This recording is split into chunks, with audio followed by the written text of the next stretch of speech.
Hello and welcome back to another Warlords of Draenor preview video. So this time we're going to be having a look at the inn. Now the inn's actually a really interesting building. So you've got 3 different levels of upgrades, as always, and unfortunately we do not have access to level 3. But what level 1 lets you do for the inn is get access to a visitor who will pop up in the inn and give you a quest. Now, some of these quests are daily and some of them are one-off. I'll show you them in a minute. Then level 2, you can get the inn to basically recruit some random followers each week based on some traits that you want. So if you really need an Orcbane follower, well, this will be a way to get one once per week. And then at level 3, it will unlock a particularly lucrative treasure hunt mission. That sounds really cool, and, well, I can't show it to you because we don't have level 3 buildings yet. Blizzard are still working quite a bit on the design of, of garrisons and some of the buildings, but it certainly looks like they've got a decent amount of stuff implemented here. Now, they did say that the whole point of this was basically just to harken back to the Wrath of the Lich King style of having a daily dungeon quest. Now, today's 2 NPCs. I don't know if it's 2 every day, but it was 2 yesterday and it's 2 today. But our 2 guys are Finkel Einhorn, Einhorn, and John J. Keeshan, so both characters that you will probably know of. Now then, if we do John's quest, we will get basically a Rambo bandana, and what he wants us to do is to go into Grimrail Depot and find one of the Iron Horde autocannons, because obviously he's the kind of guy who would be interested in an autocannon. And then next we have Finkel here. Now he will give us a huge pile of skins. Now here's the interesting thing about these quests. Some of them, like this John J. Keeshan one, are one-offs that give you a cosmetic item, but from looking at the Wowhead quest database, what I've noticed is some of these quests are one-offs, but some of them are repeatables. I.e., you can get them multiple times, not that you can do them multiple times in one day, they're still dailies. But, there was one that gave you a sack full of ore, there was one that gave you some herbs, just various little things like that. Of course, in Warlords of Draenor, we don't really know what's going on with points at the minute. We know that Valor's gone, we don't know about Justice, but I'm 90% sure that Justice is mainly going to be for heirlooms and things like that.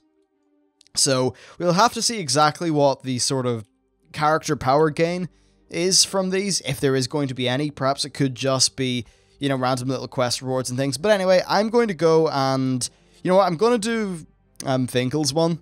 The reason for that is because, frankly, the Keeshan one, well, there you go, that's what it looks like. So I'm going to do that, and I'll see you in a minute.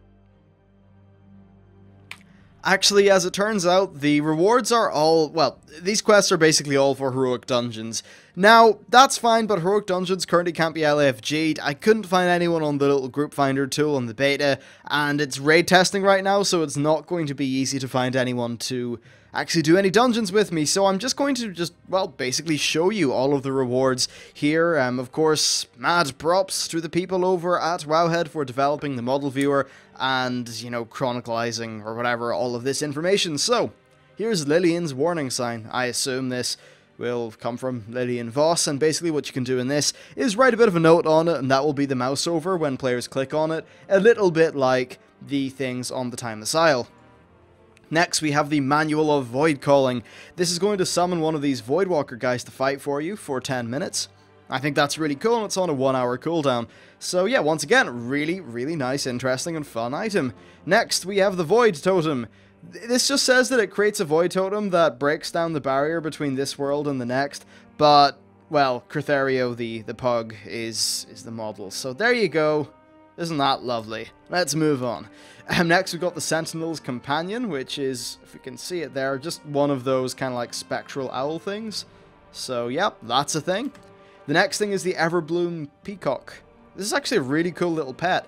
So, yeah, that's nice. It's got the whole big eyes, large head, small body thing, so that it looks extra cutesy. It's much kawaii, as they would say. And then, well, moving on, we just have some of the more mundane items. So here's the Cache of Arms. This is just going to open. We don't actually know what loot comes with it. It's categorized under junk at the minute. Here we've got Aviana's Feather, which will basically just launch you in the air and then fire off some wings. Then we've got the Strong Box of Mysterious Treasures. Who knows what this will contain? We've got the ever-blooming frond. This will basically restore your health and mana every second for 6 seconds, but if you take damage, it removes the effect. So I guess that's going to be really handy just when you're out doing things in the world. You can, if you have that, just instantly get yourself back up to full. That's a really cool item. And next we've got Gammon's Braid, which just says, clutch the braid tightly and Gammon will be with you. That's nice. No tears, only dreams now.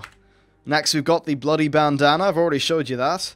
And then there's the Fruit Basket, which will allow you to throw a piece of fruit at something, utterly destroying the fruit. Lovely. We've got Maximilian's Laundry, which is something you can open up. Maybe that's got a little suit or something like that in it. I think that would be pretty cool. There's a huge pile of skins. I've got to assume that just gives you some leatherworking supplies. There's Moreau's Famous Polish, which will polish scuffs away and everything else. Who knows what this item does? It's the sort of thing we'll have to unlock. Next, we've got Mana Storm's Duplicator. This is from Millhouse Mana Storm, and it just says here, adds another Mana Storm to the world as if it needed it. 2 hours cooldown. No idea what that does. Maybe it just summons a mini Millhouse to follow you around the place or something. Next, we've got the Faintly Sparkling Cache, which will just, you know, contain some sort of item or something. Then we've got a crate of valuable treasures, so I assume if the quest for this appears, you may want to do it, because apparently they're valuable treasures. We've got the case of mingled treasures. Here's one cool one, the Whispering Crystal.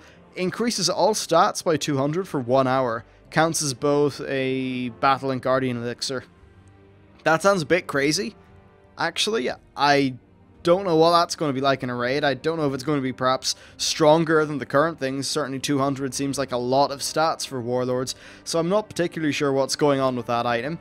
Next, we've just got another, you know, trove of treasures. Here's Neverbloom's Seed Pouch, which, this is pretty cool actually. You basically crush the seeds and it will transform into a Force of Nature, apparently, 3 charges, so I'm guessing that's some sort of like little DPS thing to help you out. Then we've got some plundered booty, a bag of supplies, a sack of mined ore, and finally some herbs. So basically, you're going to get crafting materials, you're going to get useful little mini trinket on-use item thingy-majigs, and you're also going to get some little combat pets and things like that. Of course, as I said earlier, it's a little bit strange that we don't actually have any, you know, Valor Point reward or anything to get from these, because of course, Valor Points don't exist. So I'm definitely very keen to see if Blizzard will be able to make it so that these quests actually matter, because of course back in Wrath of the Lich King, one of the things that we really liked about those, you know, like daily dungeon quests is, oh hey, that gives us more justice points, I'ma go do that now because I like my justice points. That's no longer the case. So yes, we'll just have to see how it pans out. Of course, this is all very early.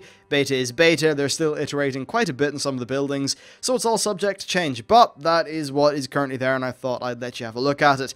Anyway, that's it for me. Thank you very much for watching, and I'll see you next time.